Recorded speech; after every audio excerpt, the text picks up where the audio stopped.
యేసుక్రీస్తు అతి పరిశుద్ధ నామములో మీకందరికీ నా హృదయపూర్వక వందనాలు.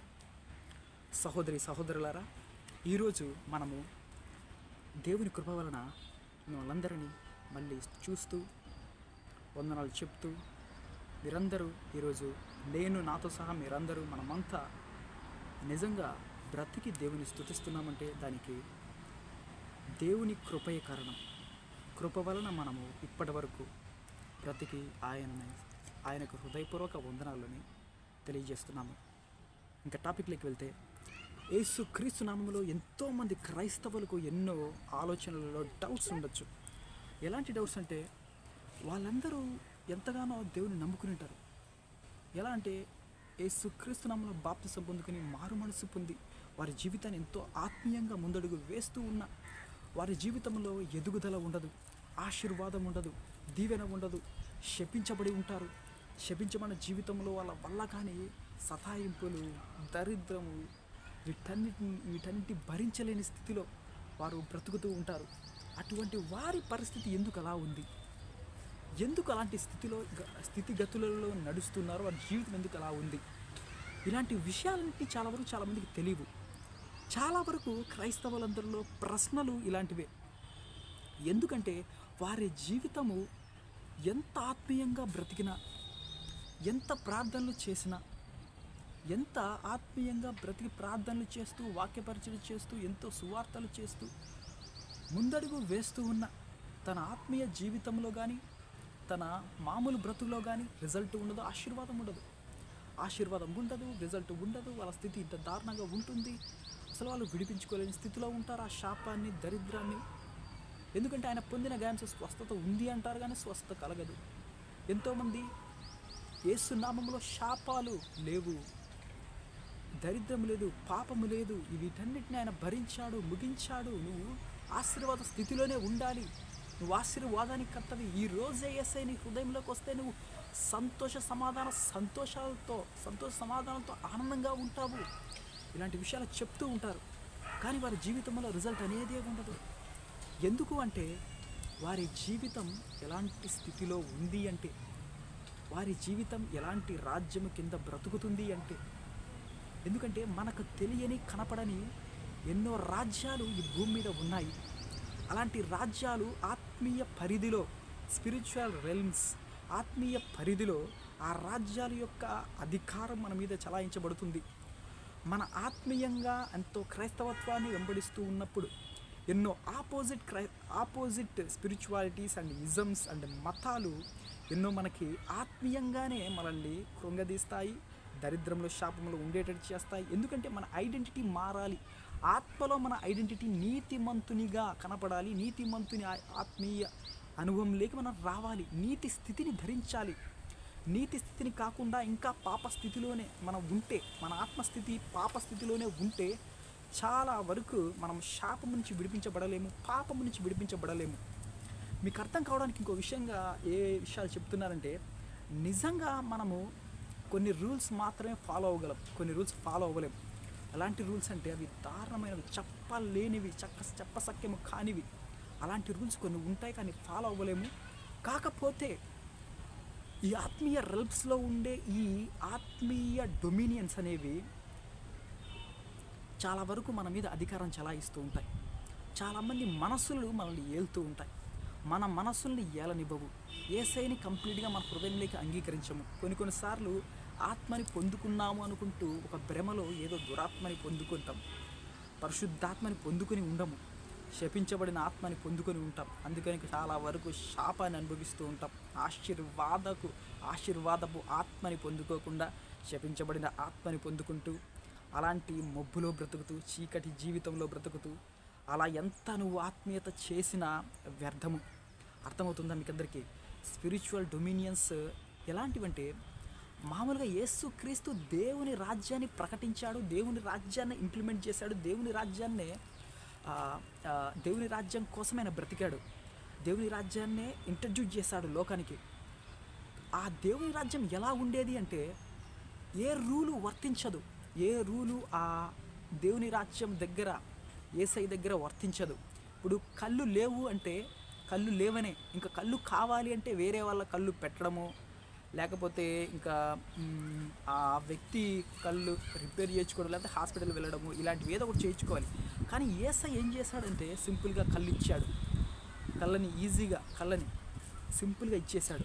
అలానే వినపడని వానికి వినిపడేటట్టు చేశాడు. కాళ్ళు లేని వానికి కాళ్ళని దయచేశాడు. లేచి నడవంటేనే లేచి నడిచాడు. పక్షవాతంగా కలిగిన రోగిని లేయి, నీ పరుపెత్తుకొని లేయి అంటే లేచాడు. అలాంటి ఆత్మీయ అధికారం కలిగిన వ్యక్తి. ఆయనకు స్పిరిచువల్ లోకంలో అంత అధికారం ఉంది. ఏ అధికారం కింద మీరు బ్రతుకుతున్నారో అర్థమవుతుందా? దేవుని అధికారం, క్రైస్తవత్వపు అధికారం, విశ్వాసపు అధికారం. ఇప్పుడు యేసు క్రీస్తు మనకు చెప్పిన దేవుని రాజ్యం ఎలా ఉన్నిందంటే, యేసు నామములో మాట్లాడితే పని అయిపోయేది. యేసు నామములో నీ రోగము విడిచిపెట్టి పోవునుగా కంటే విడిచిపెట్టి పోయేది. అలా కంప్లీట్గా దేవుని రాజ్యం మన వరకు రావాలి. మనం ఆ దేవుని రాజ్యంలో బ్రతకాలి. దేవుని రాజ్యం యేసు క్రీస్తు వలన ఎంత అందంగా నిర్మించబడింది. నిజంగా దేవుని రాజ్యం ఎక్కడుంది? నిజంగా వెతకగలమా? నిజంగా వస్తుందా? ఇంకా దేవుని రాజ్యం మన మధ్యకి వచ్చేసిందా? నిజంగా వస్తే ఎంత బాగుండు. నిజంగా ఆత్మీయంగా దేవుని రాజ్యం మన మధ్యలో ఉంటే ఎంత అందంగా ఉంటుంది. యేసయ్య నిజంగా రావాలయ్యా మాకు ఆ దేవుని రాజ్యం. ఎందుకంటే నిజంగా యేసునామములో వెళ్ళు అంటే రోగం వెళ్ళిపోవడం, యేసునామములో లేచి నడుచు అంటానే పక్షవాయం రోగం కలిగిన వ్యక్తి లేచి నడవడం, గుడ్డివాడు చూడడం, చెవిటివాడు వినడం, మూగవాడు మాట్లాడడం, ఇలాంటివి ఎన్నో దేవుని రాజ్యములో ఉన్నాయి. కాకపోతే ఈ లోకములో ఏ ధర్మశాస్త్రం కింద, ఏ మతం కింద మీరు బ్రతుకుతున్నారో, నిజంగా మతం అనేది రాజ్యంగా స్థాపించబడి స్పిరిచువల్ లెన్స్లో ఉంది. నువ్వు ఒకవేళ ఏ రూల్ ప్రకారంగా శిక్షించబడుతున్నావో, శ్రమ అనుభవిస్తున్నావో, ఆ రూల్ ప్రకారంగా నీకు అర్థం అవుతూ ఉంటే, నిజంగా నీకు అర్థం అవుతూ ఉంటే, ఏ అధికారం కింద, ఆత్మీయ అధికారం, ఒకవేళ ఏ మతపు అధికారం కింద నువ్వు బ్రతుకుతూ ఉంటే, ఒకవేళ ఆ మతం కింద అధికారం కింద నువ్వు బ్రతుకుతూ ఉంటే, ఆ మతం రూల్స్ నీ మీద బాగా పనిచేస్తున్నాయని. చాలామంది కుల మతాల గురించి గొలాటలుగా చాలా వరకు యుద్ధాలు జరుగుతూ ఉంటాయి. కాకపోతే ఈ కులస్త్రాలనే పెళ్లి చేసుకోవాలి, లేకపోతే ఆ కులం నుంచి వెలివేయబడ్డం, ఇలాంటివన్నీ జరుగుతున్నాయి ఆ కాలంలో. కానీ ఇప్పుడు అవన్నీ ఏమి లేవు కదా. నేను ఏ కులపు అమ్మాయినైనా పెళ్లి చేసుకోవచ్చు అని నమ్మేవాళ్ళు చేసుకుంటున్నారు, బాగానే ఉన్నారు. కొంతమంది తన కులం కాని వ్యక్తిని, ఎవరినో వేరే కులపు వ్యక్తిని పెళ్లి చేసుకున్న తర్వాత ఎన్నో కష్టాలు అనుభవించడం, కన్నీళ్ళు, కష్టాలు, కడగలు, ఇలాంటివి ఎన్నో అనుభవించుతూ రావడం వలన ఆ వ్యక్తి ఏ అధికారం కింద, ఏ మతపు అధికారం కింద బ్రతుకుతున్నాడు, ఏ మతం ఖచ్చితంగా తన కులం వారినే పెళ్లి చేసుకోవాలి అని రూల్స్, రెగ్యులేషన్స్ ఇస్తూ ఉంటాయి. అలా ఖచ్చితంగా ఆ కులపు వ్యక్తిని మాత్రమే పెళ్లి చేసుకుంటే సుఖంగా ఎందుకు ఉంటారు? కష్టాలు, నష్టాలు ఎందుకు వస్తాయి వేరే కులపు వ్యక్తిని పెళ్లి చేసుకుంటే? ఎందుకంటే ఆ అధికారము నిర్మించబడిపోయింది అని, ఆ అధికారం కింద మనం బ్రతుకుతున్నాము అని.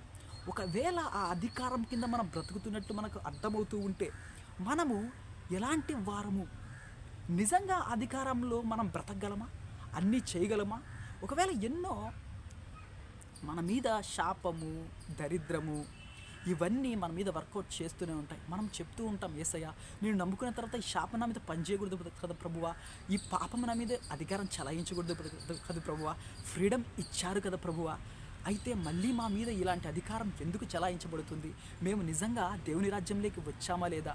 నీ రాజ్యం కావాలని ఎంతో ఆశపడుతున్న మమ్మల్ని ఎందుకు ప్రభువా ఏ రాజ్యంలో ఉన్నామో అర్థం కావడం లేదు, ఏ స్పిరిచువల్ డొమినియన్ కింద బ్రతుకుతున్నామో అర్థం కావడం లేదు.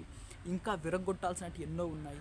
మనకంటూ ఒక సపరేట్ రాజ్యాన్ని, దేవుని రాజ్యాన్ని, అంటే స్వతంత్రమైన విశ్వాస రాజ్యాన్ని స్థాపించుకోవాలి. అలా మనం విశ్వాస రాజ్యాన్ని స్థాపించుకోవడం కోసం యేసయ్య, యేసు నామములో ప్రభు ప్రార్థన చేయాలి. యేసు నామములో ఏ ప్రార్థన అంటే పరలోక ప్రార్థన యేసయ్య ఎంతో బాగా నేర్పించాడు. నీ రాజ్యం వచ్చునుగాక అని. కాబట్టి నీ రాజ్యం వచ్చునుగాక అంటే ఇంత ముందు ఇంకో రాజ్యం ఉంది, ఆ రాజ్యంలో మనం బ్రతుకుతున్నాం. ఆ రాజ్యంలో ఈ రూల్స్ ఉండవు, వేరే రూల్స్ ఉంటాయి. ఖచ్చితంగా ఆ రూల్స్ ప్రకారంగా బ్రతికితేనే ఆ రూల్స్ ప్రకారంగా ఆత్మీయ రెల్మ్స్లో అలాంటి బ్రతికితేనే మనకు విడుదల ఉంటుంది. శాపం నుంచి విడుదల, దాని నుంచి విడుదల, దయ్యాన్ని నుంచి విడుదల, ఇలాంటి ఎన్నో ఉంటాయి. కొన్ని ఇలా వాళ్ళ అధికారాల ద్వారా విడిపించుకోవడం, పారిపెట్టి చేసుకోవడం, ఇలా మనలో నుంచి ఆ శాపాన్ని తొలగించుకోవడం వంటివి జరుగుతూ ఉంటాయి. కానీ మన జీవితంలో నిజంగా క్రైస్తవత్వంలో ఉండేది ఏమిటి అంటే, యేసయ్య చెప్పిన విధముగా, శిష్యులు చేసిన విధంగా మన జీవితంలో మన కాపరులు మన జీవితంలో మన కాపరుల దగ్గరికి మనం వెళ్ళినప్పుడు మనకు నిజంగా ఆ పవర్ని నిజంగా ఇంట్రొడ్యూస్ చేయాలి. ఎందుకంటే అలాంటి స్థితిలోకి మనము రావాలి, లేకపోతే మనమే క్రియేట్ చేసుకోవాలి. మన జీవితానికి ఆ అధికారం రావాలి, మన ఆత్మకు అధికారం రావాలి, మన ఆత్మీయ స్థితి అంతగా ఎదగాలి. నిజంగా ఒకవేళ అలాంటి రాజ్యంలో మనం లేకపోతే, అలాంటి రూల్స్ మన మీద పనిచేయడం లేదంటే, మనం ఎంత ప్రయత్నం చేసినా వదిలిపెట్టి పోవడం లేదంటే, మనం విడిచిపెట్టాల్సింది ఆ స్పిరిచువల్ రాజ్యాన్ని.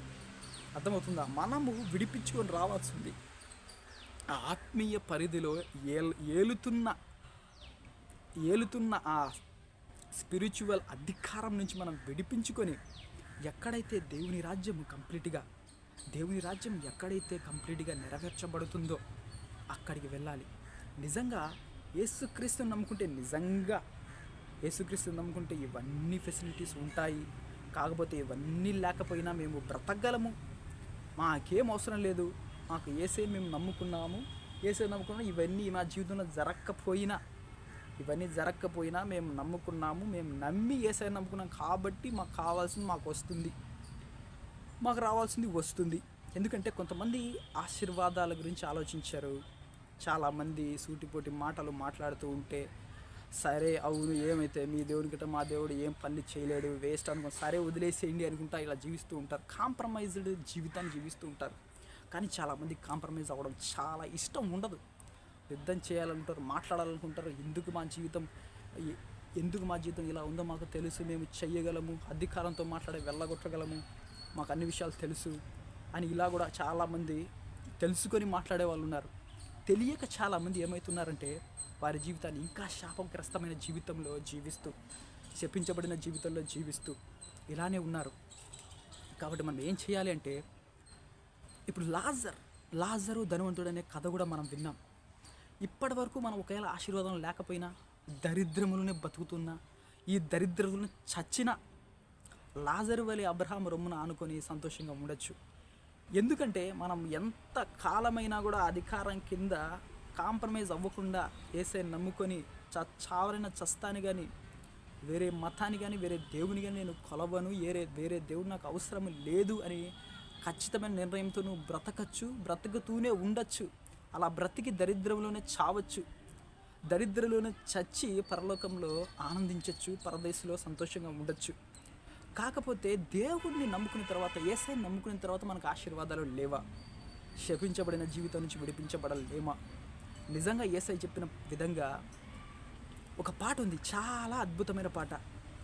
అది ఎలాంటి పాట అంటే, ఎంత మంచి దేవుడవయ్యా యేసయ్యా, చింతలన్నీ తీరునయ్యా నిన్ను చేరిన, సంతోషం ఎక్కడా ఉందని, సమాధానం ఎక్కడ నాకు దొరికేనని, సంతోషం ఎక్కడా ఉందని, సమాధానం ఎక్కడ నాకు దొరికేనని, జగమంతా వెతికాను, సర్వజనులనడిగాను, జగమంతా వెతికాను, సర్వజనులనడిగాను, చివరికదే నీలోనే కనుగొన్నాను ప్రభు, చివరికదే నీలోనే కనుగొన్నాను.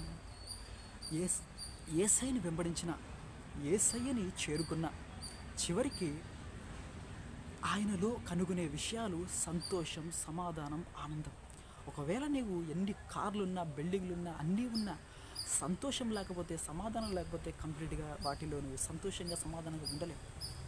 నువ్వు బ్రతకలేవు సంతోషంగా. ఎన్ని బిల్డింగ్లు ఉన్నా, ఎన్ని కార్లు ఉన్నా, ఏమి ఉన్నా ఏమి లేకపోయినా ఖచ్చితంగా మనకు సంతోషం, సమాధానం, ఆనందం ఇవన్నీ ఉండాలి. ఇవన్నీ ఉంటేనే మనం ఆనందించగలం. ఒక వ్యక్తి ఒక అందమైన మొబైల్ని ఎన్నో రోజులుగా కావాలనుకుంటే ఆర్డర్ పెట్టి మరీ తెచ్చుకున్న తర్వాత ఐఫోన్ మీద అంత ఆశపడి కొనుక్కున్న తర్వాత, కొనుక్కున్న తర్వాత ఐఫోన్ వాడుతున్నప్పుడు ఏమనిపిస్తుంది అంటే, ఇది నా మొబైల్ కానట్టుగా అనిపిస్తుంది. ఇది ఎంతో ఆనందంగా ఫీల్ అయ్యాను, ఎంతో సంతోషంగా ఫీల్ అయ్యాను. కొనకముందు బాగానే ఉంది, ఏంది కొనిన తర్వాత ఏంది అసలు ఏమీ అర్థం కావడం లేదు, అసలు ఫోన్ వాడాలని అనిపించడం లేదు, ఏముంది అన్ని ఫోన్ లాగా అనిపిస్తుంది, రెగ్యులర్ మొబైల్ లాగా అనిపిస్తుంది, నాకేం అర్థం కాదు, ఏముంది ఏం బాగా అనిపించడం లేదనే ఫీలింగ్. ఎప్పుడైతే నీ మనస్సులో ఒక్కొక్క ఫీలింగ్ క్రియేట్ అవున్న ఫీలింగ్ ఎప్పుడైతే పోతూ ఉంటుందో అప్పుడు నువ్వు సంపూర్ణంగా బ్రతికినట్టుగా అనిపించదు. దేవుని చేరుకున్న తర్వాత ఇక్కడ అసంతృప్తి కలిగిన జీవితాలు ఎలాంటి దారుణమైన స్థితిలో ఉంటాయంటే ఊరికే ఉంటారంతే. ఊరికే మంచి డ్రెస్సులు వేసుకుంటారు, చాలా లగ్జరీస్గా బతుకుతూ ఉంటారు, కార్లు ఉంటాయి, బిల్డింగ్లు ఉంటాయి, అన్నీ ఉంటాయి, కాకపోతే సంతోషం ఉండదు, ఆనందం ఉండదు. ఇలా యేసయ్య మనకు సంతోషము, సమాధానము, ఆనందము ఇవన్నీ ఇవ్వగలడు, ఇస్తాడు. నువ్వు నమ్ముకుంటే, నువ్వు విశ్వాసంతో అడుగు, ప్రార్థన చేయి, యేసయ్య నీ రాజ్యం వచ్చునుగాక. కనీసం ఇవన్నా పొందుకోవాలి. నిజంగా చెప్పాలంటే ఆయన దరిద్రుడైంది నీకోసమే, దరిద్రుడయింది నీకోసం నువ్వు ఐశ్వర్యవంతుడు అవ్వడానికి. నిజంగా యేసయ్య నిజంగా ఆయన దేవుని కుమారుడు, మనలందరినీ దేవుని కుమారులుగా మార్చగలడు. ఆయన్ని విశ్వసించిన తర్వాత మనం నీతిమంతులం, నీతి వస్త్రాలు ధరించిన వారం. మనకెప్పుడు ఫేవర్ ఉండాలి, ఎందుకంటే నీతి వస్త్రాలను ధరించిన వ్యక్తి బయట నడుచుకుంటూ వెళ్తుంటే అధికారంతోనూ నీతితోనూ బ్రతుకుతూ ఉంటే ఒక మంచి రివ్యూ, ప్రతి చోట మనకు ఆదరణ కలిగి ఉండాలి. ఆదరణ, ఆశీర్వాదము, దీవెన, ఇవన్నీ ఆశీర్వాదాలు. యేసుక్రీస్తు నమ్ముకున్నట ద్వారా వచ్చే ఆశీర్వాదాలు, దీవెనలు, ఆశీర్వాదాలు, ఇవన్నీ యేసయ్యను నమ్ముకుంటే కంప్లీట్గా యేసయ్యను నమ్ముకున్న తర్వాత వచ్చే ఆశీర్వాదాలు. ఈ ఆశీర్వాదాలన్నీ కంప్లీట్గా మనం అనుభవిస్తూ ఉండాలి. కాకపోతే చాలా వరకు ఏ